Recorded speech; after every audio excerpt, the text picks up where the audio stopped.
My name is Annette Fisher, and I'm the founder and chair of Let's Build. I've been in practice over 30 years, and I was talking with some young black architects and found that many of them were they were doing some design, but they weren't getting the opportunity to build. And as an architect, you really learn your craft when you build. And so, hence, Let's Build. All of the panelists are leaders in one way or another of a diverse group. I'm thinking we need to increase the visibility. And you were saying to me, will it be a one program? I said, well, no, for this to work, it has to be a series. And so I then approached the RIBA, and we got 3 dates. The one for today, 8th of October and 3rd of December, so that we could have a sort of question time format where it would give us an opportunity to showcase architects in the construction industry, black architects, diverse architects, and give each, and the reason for the series, so that you have multiple people getting opportunities to be seen and to show and talk about their experience and to show and to celebrate what they're able to do and the quality of professionals that are out there. There is an underrepresentation of what we would call the non-traditional collective of people who would normally procure, design, and deliver buildings. The good thing is that I think in the 21st century now, we're acknowledging that, but we need to do a lot more. What needs to obviously happen is that we need to have diversity. When I talk about diversity, it's not just about male, female gender parity, but also a diversity of cultures, diversity of people, all being given the opportunity to design and deliver projects in London, because we need to be able to deliver for our people, the people that represent the London society. A number of professional organizations, and I'm going to focus on the RIBA because I am an architect, we're addressing this problem. It's fantastic that Alan is here today. It just shows the level of commitment that the RIBA has taken to actually promoting equality, diversity, and inclusion within our practice, within our profession. RICS, exactly the same. And I suppose across all of the other professions, we're starting to address this. But for me, one needs to probably go back a step. Who is actually procuring these buildings? Are they diverse? I've done some research and I've looked at, the great estates of London. How diverse is their board? How diverse is their selection process? Do they select people who look just like them? Or is it really a meritocracy whereby you try and find the best people to do the project? For that to change, we need to go back into schools, which is great. The stuff that Neil is doing is fantastic. And we don't just need them in schools of architecture and schools of interior design. We need them in schools of estate management so that they can also rise and help to influence the decision-making process. I'm going to stop now because but you can see it's a problem. It's a virtuous circle, because if we can actually start thinking about diversity on every level, whether it's for BAME, gender parity, LGBTQ, religion, sexual orientation, and we start thinking that I want the best person to do the job, irrespective of all those issues, then it means that our city is richer culturally, and we become more successful as a society. Well, I think I'm going to pass you over to Bola, because I think we also need to be thinking, when you think about the challenges in design and delivery, about this aspect of diversity at all levels in the construction cycle. Yeah, thanks, Annette. I've got to say, I think I'm the only surveyor in the room, which is slightly disappointing. But I'm going to apply the same context of the question about the percentage of white males in the industry. And in construction, it's a major issue for a number of reasons, one of which has affected me in terms of career planning. But I've been heavily influenced by my journey across the world, particularly in the US, where diversity and diverse supply chains, diversity of opportunity, diversity of thought principally kicks in and allows an array of different talented individuals to participate. And given that all of the issues that Femi's so eloquently described affect young people, the visibility of leadership, I think, is absolutely critical now more than ever. And if we are going to entice the next generation of talent, we need to demonstrate at a senior level that their effort in their formative years will lead into fruitful outcomes and successful careers. And that largely sets the scene for why I think we need to diversify the leadership, particularly that it's biased towards white males. And I'll park it there for the minute while we... Alicia, as a younger up-and-coming architect, what's your view about the challenges of diversity in design? I would definitely say it has a lot to do with access and it has a lot to do with support. And I think this is very much why I guess I've had to co-create the Young Architects Network, BFA and 3.9, because all these platforms are there because there is a lack. And I think the challenges, when I think about it, it makes me think about like the right to the city, which was coined by Henry LeBerbe, and he basically came up with the understanding that it's not just about the individual's legal right, but it's actually about the collective agency and the power dynamics that holds. And I think that, for me, is really important because at the end of the day, we need to look at who is actually shaping our cities. And at the moment, not a lot of people have the ability to actually shape.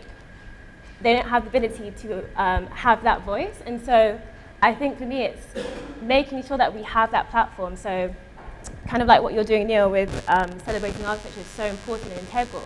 And I think when I think about it, it makes me think about the right to celebration or the right to culture or the right to relax and how that affects different communities, because London is very hyper-diverse and it's an amalgamation of so many different cultures, so many languages, so many different people with so much innovation.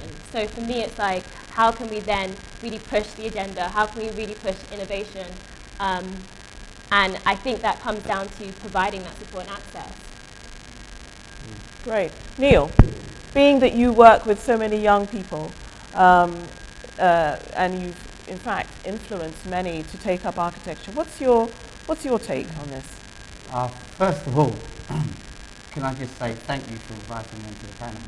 Yeah. And the next thing is I was sitting here and I was seeing between four of us, we've got nearly 90 years of experience. So, which is quite a big lot of experience. And we're joined by the younger members, as I could say, of this board, which is absolutely fantastic. Diversity in architecture. I mean, we live in the best city in the whole world, as Femi was alluded to. We live in the most diverse, economically, socially, racially, religiously integrated city in the world. But yet still, 7% of the population who attend private schools actually occupy 75% of the professional jobs that are out there. This is the creative hub of the world, London, one of the creative hubs of the world. And we are not drawing, we're not tapping into this diverse amount of people that we can tap into. I love football and I love Arsenal. Unfortunately, there you go. Great. Me too. We can suffer in silence. And to see Liverpool win the Champions League, dare I say. But on their way to winning the Champions League, the commentator said that goal was made in Belgium and scored in Holland, and it was played in England. What diversity can you get more than sport in England at the present moment? You've got every single team employing the best people to do the job. Man City plays absolutely brilliant football. And they changed the way. Pep Guardiola, who's my hero, by the way. And you'll see it comes back to architecture. I was going to say. Pep Guardiola plays absolutely brilliant football. He changed. He came in there and he didn't listen to the traditionalists. They didn't give him a chance. All the pundits on TV said, no, if you change, it'll be a hard game. This is England. It's totally different. He came in there and he turned his goalkeeper into a sweeper. That's really great, Neil. Thank you so much. And Priya, what would you like to contribute? Because Priya is also not an architect on our Not panel. an architect. Yeah, I'm actually a comms consultant, and just to give a little story, when I was 18, my dad was like, "So what are you doing at university?" And I said, "I'm going to study politics and international relations." And he said, "Why? Why don't you be a pharmacist?" And I said, "I don't want to be a pharmacist." He said, "Why don't you be an accountant?" I said, "I don't want to be an accountant." And I think this is such a typical story with so many people from South Asian, black families, is, you know, why don't you do one of these well-known, proper vocational courses, you know, actually end up being a very well-known, respected pharmacist. And I just think, you know, 7, 8 years down the line, you know, now my parents completely fine with what I do, and I've been doing all this politics and comms work, and they're fine with it. But I think that's actually part of the problem, is that we need to change our parents' perception, especially if you're, you know, sort of first or second down the line in your family. You're still being told, or you're still being given such a narrow selection of careers and vocations to actually enter. Property and planning, even architecture just wasn't an option for me. School I went to, which was a lovely inner city school in Harrow, all-girls school, had highest ethnic minority population in that borough, if not in all schools across London. Again, property planning careers just weren't an option, so it wasn't even presented to me as an option. So kind of going back to what's already been said on the panel, is that access, if you're not presented with these options, how do you even know that they exist? If your parents aren't promoting them amongst your household or amongst your family, how do you know they exist? Whereas our white counterparts, or often our sort of white sort of friends and our colleagues in our offices, have that family and that structure. They know somebody. Oh, my dad went to Reading, he studied real estate. His friend works at Knight Frank, do a bit of work experience there. Then next it's internship at Savills. That's it. There's your foot in the door. Yeah. And quite a lot of ethnic minorities do not have that support. They don't have that access. And I think that really is what it comes down to. If you don't know the right people, you won't get in. And sadly, that is it's the same case in almost every industry. If you don't know someone, you don't have someone to give you that support with regards to interviews, with regards to work experience or internships, it's just not going to be there. So I think high time we started changing our parents' attitudes, time we started standing up and I said, I'm not going to be a pharmacist. We've all got to have that confidence to actually say we don't want to do it, and actually start presenting career options to parents. That's really where it starts.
The McKinsey report states that including diversity in business raises profitability by 35%.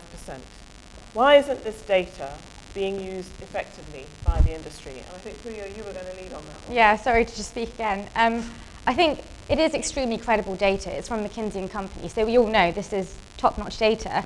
And I'm sure companies out there are listening to it, are reading it.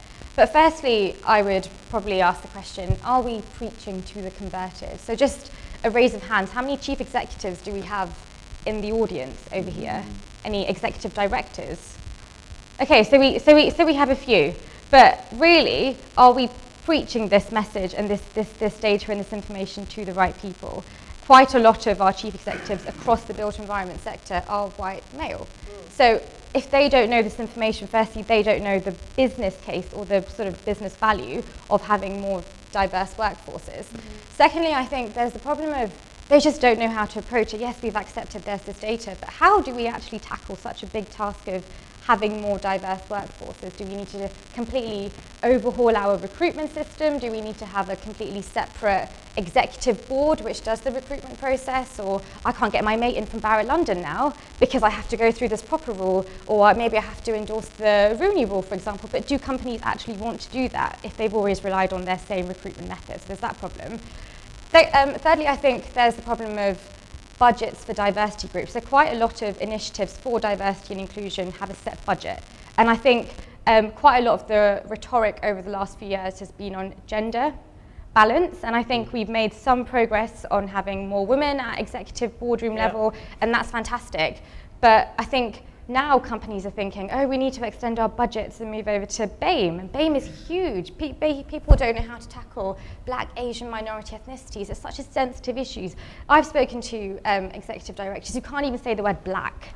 They're like, oh, that Afro-Caribbean person, come on, don't beat around the bush. Just say that black man over there. And I think that's part of the problem. If you can't even say what you're trying to achieve, how are you going to tackle the issues? I think there's that problem as well. So it's multi. I mean, Alicia, do you have something you'd like to add on this? I think it's really interesting, and I think when it comes to especially like black females in architecture, we're social enterprise of 200 black women, black and black mixed heritage women. And I think for us, what we've realized is that there's such a big drive of, there's so much value, and there's so much power, and there's so much collective, as I said before, collective agency in the sense where we know we want to prosper. We want to tackle so many different things. It's not just about architecture, it's very much to do with the built environment. And I think by providing each other the space, the support, the mentorship to kind of see that, okay, actually I can do this. I can actually get through my part 3. I can get through, I don't know, my qualifications when I'm trying to do like project management. So it's a whole scope of us really making sure that we are looking out for one another. And you need that. You need that if we're really going to try and challenge who is designing London. You need to be able to have your networks behind you, because in a sense that's going to make you prosper. I really do think as a foundation level, you do need these support networks, you do need these platforms, and you do need these collectives in order for us to design in a way that really facilitates us. Because especially when I was in architecture school, I couldn't communicate my culture. I'm British Nigerian. I couldn't communicate my Nigerian side. I was only accepted for kind of like the British language that I would be able to execute. And so it really is allowing for more black women in academia, black people in academia as a whole, but just really thinking about what that means. And then also questioning how we want to see our cities, how we want to see architecture, how we really want to value architecture as a whole. If you'd like to. Yeah, and I hear what both Alicia and Apriya have said, but there are areas within our industry that are addressing this. I've done a fair bit of research and work since I took up the chair of Architects for Change. And even where we are right now, we are sitting in the Howard de Walden estate, and they are making measures on how they address equality, diversity and inclusion. Grosvenor Estate, big landowners, they're certainly starting to realize the value of embedding EDI into their workplace and into the selection, and also into how they deal with people who are going to be their customers. British Land, if anyone, I was absolutely blown away that British Land's philosophy is embedded, right from their CEO all the way down. What I do want to see, though, I want to see slightly more representative in their board, and even the Mayor of London's office, the GLA, with the ADOP 2 framework, which is the Architects Design and Urban Planners framework, where 5% of every bid that is submitted will be judged on its EDI input. I think I'd just like to add one other point, which is, when I was studying architecture, that was back in 1983. But, you know, if you think back, at that time, I think, right through my course, I think I was the only black woman in the course. I think it wasn't until I got to sixth year, that there was one mixed race girl that came into the peer. But what that means for anyone who is in architecture is that you invariably have to be better than your classmates to get through.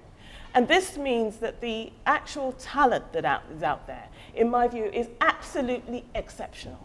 Because for every person in this room that is an architect, and that has gone through that 7 years, and that has qualified, and come out the other side, with all the other issues that they would have faced through that course, including cost, right? Because it is the most expensive course to do as well. For them to come out the other side, they will be one of the smartest people on the planet. And for any group in this country to be ignoring that resource is a real travesty, and it needs to change. Well, I think at this point we'd like to open it to the floor. And so I hope you've got some burning questions amongst you. We have got an app which I believe if you've downloaded you can use, or you can just simply, we've also got a roving mic, and you can just simply put some questions to us. Hi, my name's Georgina. I'm a surveyor. I work in a firm. Hi. Another surveyor in the room, you're not alone. So my question is primarily aimed at you, Bola. So as of last month, I was the only black female surveyor in my firm. And recently we've taken on another black female. So although we're speaking a lot about diversity, my question is more leaning towards, yes, we're encouraging diversity, but to what point does encouraging diversity become, you know, a culture of tokenism in different firms? I mean, what if they say, oh, we've employed one black person, we're not going to employ any more for the next 5 or so years, just to, you know, tick off a statistic? To what point does that, you know, become an issue? So that's for you. Look, to be fair, Got to be quick, when though. we talk about We're rounding up tokenism, now. we can't avoid tokenism if it exists. Yeah, It's about the culture. I tend not to lean on that. With me, it's about excellence. And it's why we started Diversity Surveyors, to give young surveyors a platform like you. But I almost felt compelled to say a response to the young man's question about entry as surveyors. And it's difficult because actually the structural composition of our sector as surveyors is not reflective of the society that we exist within. Now, it really comes down to one word, and it's resilience. You've got to look beyond everything and just demonstrate, like Femi's saying, excellence. And that's what I've done. Got to be good. And it's the only way you can almost disprove the logic, which says, hold that person back because they don't fit. Well, actually, you'll destroy the opening just by your excellence. And people will begin to realize, actually, talent has no boundaries, talent has no color. So, you know, if you're fearful of tokenism, embrace it, but understand that actually your only measure is your talent. And if you don't find it within, you look beyond your boundaries. Okay, I think we're going to have to round it up now. I thought this evening was very well put together. I enjoyed the panel's views. I come from a different perspective because I'm not an architect, but it's good to hear how they're trying to make efforts in terms of how to get more diversity into, I guess, the higher levels of the architectural industry. I really enjoyed the event tonight. I think it was really informative, really insightful. I think there are some great opportunities in architecture. It's one of the most fulfilling it's one of the most fulfilling jobs you can do, and it just opens up a wide amount of opportunities to travel, to see new parts of the world, to think of new ideas that people haven't thought of. So I think we need to encourage that further and more wider across the architectural community.